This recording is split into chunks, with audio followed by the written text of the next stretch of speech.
El vómito. Pocas cosas nos resultan tan universalmente desagradables, ¿verdad? Pero, ¿y si les dijera que no es una enfermedad?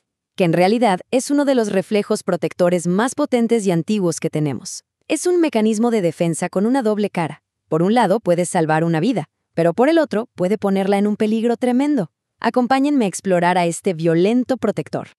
Ok, esta es nuestra hoja de ruta. Primero, vamos a entender qué es exactamente este reflejo. Luego, veremos cómo algo bueno puede volverse catastrófico. Exploraremos qué otras cosas nos puede estar diciendo el cuerpo a través del vómito, cómo la ciencia ha aprendido a controlarlo y, por último, cómo se elige el tratamiento correcto para cada situación. Bien, empecemos por lo básico. Es fundamental entender que vomitar no es para nada un acto simple.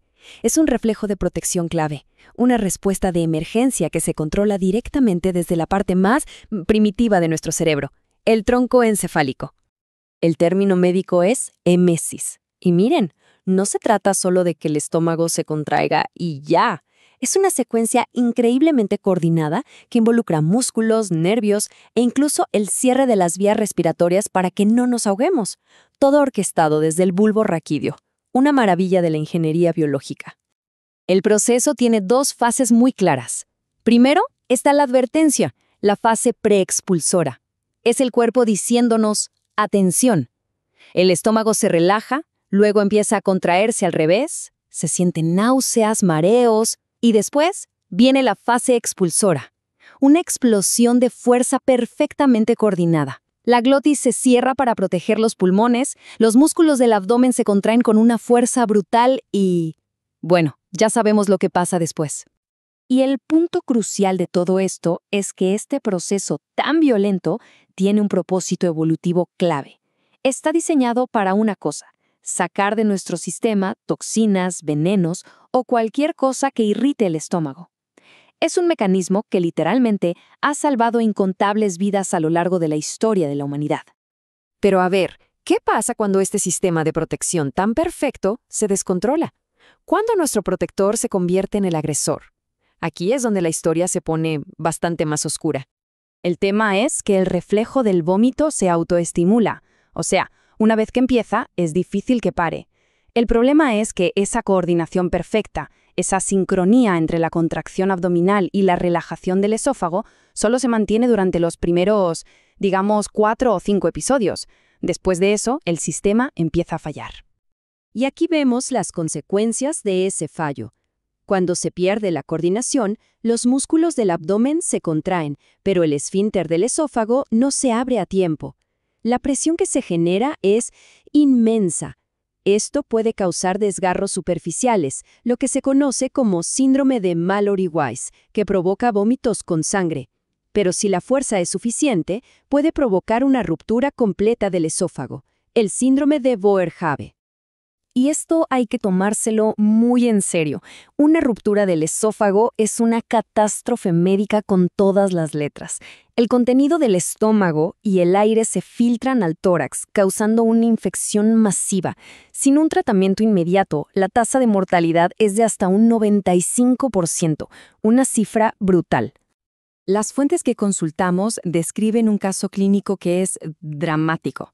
Una paciente que, después de vomitar sin parar, llegó al hospital no por el vómito en sí, sino porque no podía respirar. Tenía aire bajo la piel del pecho y el cuello. La fuerza de un vómito le había perforado el esófago. Es una ilustración perfecta de cómo un reflejo diseñado para protegernos puede volverse letal. Bueno, ahora ampliemos un poco la perspectiva, porque el vómito no es solo una respuesta a algo que comimos. Es una de las grandes señales de alarma del cuerpo. Un síntoma que puede apuntar a problemas muy serios en lugares que ni nos imaginaríamos. Pensemos que el centro del vómito en el cerebro es como una central de emergencias. Recibe señales de todas partes, del corazón, del oído interno, del propio cerebro, e incluso responde a desequilibrios químicos en la sangre. Por eso, un infarto, una insuficiencia renal, el vértigo, la quimioterapia o hasta un miedo extremo pueden activarlo. Esta frase es una perla clínica. Es casi una ley en urgencias. Si una persona llega con dolor en el pecho, pero además está pálida, sudando frío, ansiosa y vomitando, La sospecha de un infarto es altísima. El vómito en este caso es una señal de alarma que no se puede ignorar, jamás. Y hay más. Hay un tipo de vómito muy específico, el llamado vómito en proyectil, que ocurre de golpe sin náuseas ni aviso. Este es un signo clásico de que la presión dentro del cráneo está aumentando peligrosamente. Es la forma que tiene el cerebro de gritar que algo anda muy, muy mal, como un tumor o una hemorragia. Entonces, si el vómito puede ser tan peligroso y es un síntoma de tantas cosas, ¿cómo lo controlamos? ¿Cómo apagamos ese interruptor? Aquí es donde entra en juego la farmacología moderna. La solución son los antieméticos. Pero no son todos iguales, ¿eh? Son como herramientas de precisión. Están diseñados para bloquear el reflejo del vómito en diferentes puntos de su circuito, dependiendo de qué lo esté causando. Y esto nos lleva a un punto clave.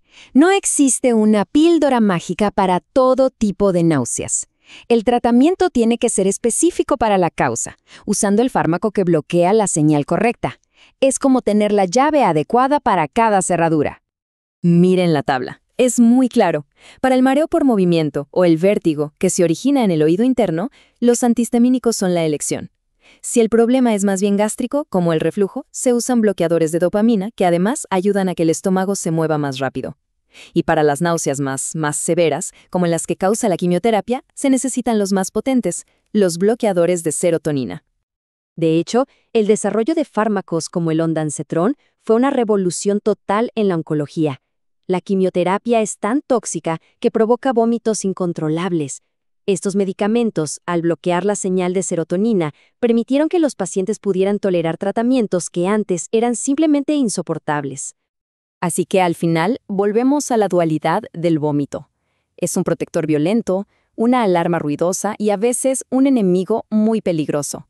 Y esto nos deja con una pregunta fundamental. ¿Debemos simplemente apagar la alarma, silenciar el síntoma, o debemos detenernos a escuchar con atención el mensaje que nos está enviando?